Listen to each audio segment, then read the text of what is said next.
లంగల ఫోన్లు ట్యాప్ చేసి ఉండొచ్చు. అదేమన్నా పెద్ద స్కామా? దాన్ని అంతర్జాతీయ కుంభకోణం లెక్క చూపెడుతున్నారు. రేవంత్ శాతనైతే ఎవరిని లోపలేస్తావో లోపలై కేటీఆర్ ప్రజల అటెన్షన్ డైవర్ట్ చేయడానికి డ్రామాలు ఆడుతున్నారని విమర్శ. ఒకరిద్దరు లంగల ఫోన్లు ట్యాప్ చేసి ఉండొచ్చట. ఇవలా లంగలోలు లుంగిలోలు, లంగరెవరు, బద్మాషులు ఎవరు, బటెవాయిలు ఎవరు, సన్నాసులు ఎవరు? ఇప్పుడు కేటీ రామారావు ఒప్పుకుంటున్నావు కదా ట్యాప్ చేసి ఉండొచ్చు అని. ఒప్పుకుంటుండే ట్యాప్ చేసి ఉండొచ్చు. కేటీ రామారావే ఒప్పుకున్నాడు కాబట్టి కేటీ రామారావును A2 చేసి కేసీఆర్ ను A1 చేసి ప్రభాకర్ రావును తర్వాత హరీష్ రావును A3 A4 చేసి ఈ కేసును ఈ FIR ను అమెండ్మెంట్ చేయాల్సిందిగా పోలీసు వారికి విజ్ఞప్తి. ఒప్పుకున్నాడు. కన్ఫెషన్ స్టేట్మెంట్ లాంటిదే ఇది కూడా. కాబట్టి కేటీ రామారావే చెప్తా ఉన్నాడు ఒకరిద్దరు లంగల ఫోన్లు ట్యాప్ చేసి ఉండొచ్చు అనేటువంటి మాట చెప్తా ఉన్నారు. ఇండియన్ టెలిగ్రాఫ్ యాక్ట్ సెక్షన్ 5/2 ప్రకారము భారతదేశంలో సంఘ విద్రోహ శక్తులు, దేశ భద్రతకు ముప్పు వాటిల్లా చేసేటువంటి వ్యక్తులు, నక్సలైట్లు, తీవ్రవాదుల ఫోన్లు మాత్రమే ట్యాప్ చేయాలని అందులో నిబంధన ఉంది. ఇండియన్ టెలిగ్రాఫ్ యాక్ట్ కింద 1985 ఆ యాక్ట్ నుంచి సెక్షన్ 5/2 ప్రకారము కేవలం వాళ్ళే మాత్రమే ట్యాప్ చేయాలనేది వంటి అంశం ఉంది. కానీ మీరేం చేసిర్రు? లంగలు దొంగలు అనేటువంటి మాట చెప్తాను. ఇప్పుడు ఇందులో లంగెవడు దొంగెవడు? లంగలై నువ్వు ఈ భారతదేశంలో ముఖేష్ అంబానీ ఓటుకు, ముఖేష్ అంబానీ శరీరానికి భారత రాజ్యాంగం ఎంత విలువిచ్చిందో ఈడ కాయిదాలు చెత్తేరుకునేటువంటి శరీరానికి కూడా గంతే విలువనిచ్చింది భారత రాజ్యాంగం. అంబానీకి ఎన్ని హక్కులు ఉన్నాయో చెత్తేరుకునేటాయనకు కూడా గన్నే హక్కులు ఇచ్చింది భారత రాజ్యాంగం. ఈ భారత రాజ్యాంగం ఇచ్చినటువంటి హక్కులో భాగంగా మనిషికి స్వేచ్ఛను, భావ ప్రకటన స్వేచ్ఛను, జీవించే హక్కులను ప్రసాదించింది. భారత రాజ్యాంగంలోని ఆర్టికల్ 19A ప్రకారము భావాన్ని వ్యక్తీకరించుకోవచ్చు అనేటువంటి ఒక హక్కు ఇచ్చింది. ఆర్టికల్ 21 ప్రకారము జీవించవచ్చు అని చెప్పింది. వ్యక్తిగత స్వేచ్ఛకు నువ్వు ఎట్లా భంగం? నీవు మనిషి వ్యక్తిగత స్వేచ్ఛకు భంగం కలిగించేటువంటి ప్రయత్నం చేసినావు. భారత రాజ్యాంగ నియమాలను ఉల్లంఘించినావు. కాబట్టి కల్వకుంట్ల చంద్రశేఖరరావు, కల్వకుంట్ల తారక రామారావు మిమ్మల్ని దేశద్రోహులుగా ఈ దేశం ప్రకటించాల్సిన అవసరం ఉంది. లంగల ఫోన్ పాకిస్తానోడు మనోని చేసినట్టుంది. ఇప్పుడు లంగల ఫోన్లు ట్యాప్ చేసిండ్రా లేకపోతే లంగలే ఫోన్లు ట్యాప్ చేయించిండ్రా అనేది ఇంపార్టెంట్. ఇది లంగల ఫోన్లు ట్యాప్ చేసిరా, లంగలే మనుషుల ఫోన్లు ట్యాప్ చేసిరా అనేది ఇంపార్టెంట్ ఇక్కడ. అయితే ఈ ఫోన్ ట్యాపింగ్ కు సంబంధించి ఒక ఫోన్ నెంబర్ దొరికింది. అయితే ఈ ఫోన్ ఎక్విప్మెంట్ లండన్ లో ఉండేటోడు ఒక దగ్గర నుంచి ఏది తెప్పించినట్టుగా తెలుస్తా ఉంది. వాళ్ళ ఫోన్ నెంబర్ కూడా వచ్చింది. కాసేపట్లో ఫోన్ నెంబర్ పెడతా. ప్రజల అటెన్షన్ ను డైవర్ట్ చేయడానికి ఫోన్ ట్యాపింగ్ అంటూ డ్రామాలు ఆడుతున్నారని బీఆర్ఎస్ వర్కింగ్ ప్రెసిడెంట్ కేటీఆర్ విమర్శించారు. 10 లక్షల ఫోన్లను కేటీఆర్ ట్యాప్ చేయించిండని నిన్న ఎక్కడో చూసినా. చేస్తే గీస్తే ఒకరో ఇద్దరో లుచ్చాగాలను ఫోన్ ట్యాప్ చేసి ఉండొచ్చు, నాకేమెరక కానీ చేస్తే చేసి ఉండొచ్చు దొంగలై లంగలై. ఎందుకంటే అది పోలీసు వాళ్ళ పని.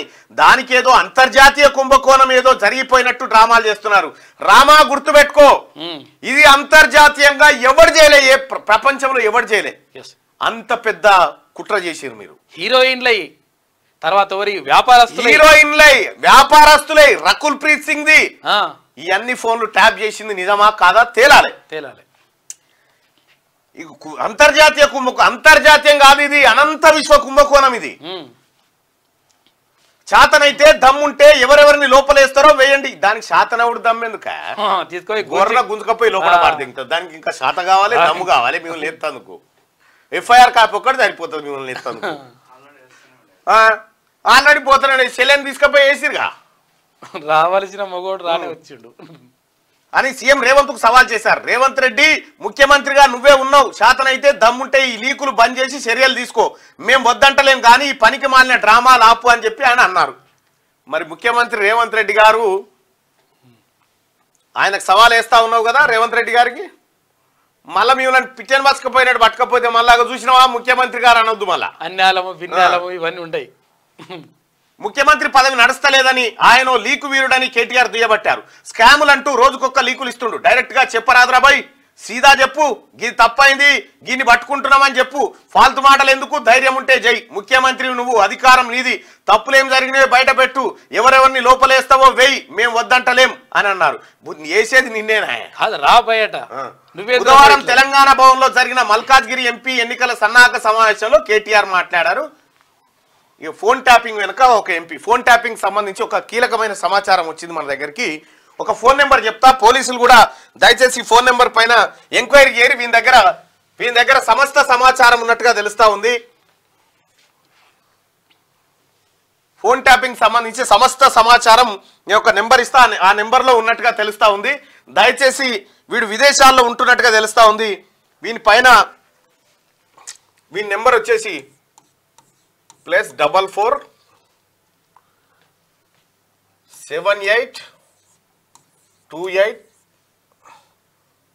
14 14 49. వీని పేరేందో తెలియదు కానీ ఇగో ఫోన్ ట్యాపింగ్ కు సంబంధించి పరికరాలు, కొనుగోలు, సాఫ్ట్వేర్లు అంతా వీడియో చూసినట్టుగా తెలుస్తా ఉంది. దయచేసి తెలంగాణ పోలీసులు ఈ నెంబర్ను మీరు నోట్ చేసుకోండి, దీనిపైన ఎంక్వైరీ చేయండి. ఇతని అడ్రస్, ఇతని వ్యవహారం ఎక్కడో కనుక్కోండి. ఇతను నాకు ఒక కీలకమైన సమాచారం అందింది, ఇతని ద్వారా ఏది ఒక వేరే వ్యక్తి దగ్గర, ఇతని పైన ఎంక్వైరీ చేస్తే అసలు నిజాలన్నీ బయటపడతాయి. వీళ్ళు ఎక్కడ సాఫ్ట్వేర్ కొన్నారు, వీళ్ళ సర్వర్లు ఏంది, ఎక్కడెక్కడ ఆపరేట్ చేశారు అనేది మొత్తం ఇక్కడ దొరికేటువంటి అవకాశం. ఈ లంగల్ దొంగలు దొరుకుతారు ఇప్పుడు, ఈ లంగాలు దొంగలు దొరుకుతారు. లంగలు ప్లస్ ఇది ప్లస్ అంటే ఇది యూకే కోడ్ అనుకుంటా. +44 విదేశాలకు సంబంధించి కాబట్టి 7828141449 ఈ నెంబర్ రైట్ గా. ఫోన్ ట్యాపింగ్ వెనుక ఓ ఎంపీ ఉన్నాడట. ఒక ఎంపీ ఏంది, కేసీఆర్ ఉన్నాడుగా, కేసీఆర్ కాందానే ఉన్నది. అసలు కేసీఆర్ కాందానికి కాకుండా ఎవరికైనా ఇంట్రెస్ట్ ఉందా ఫోన్లు ట్యాప్ చేయాలని? కాబట్టి కేసీఆర్ కాందానే ఉన్నది. ఫోన్ ట్యాపింగ్ వెనుక ఓ ఎంపీ ఏంది, ఎవరు ఎంపీ? హ్యాపీ రావే ఉంటాడు, ఇంకెవడు ఉంటాడు?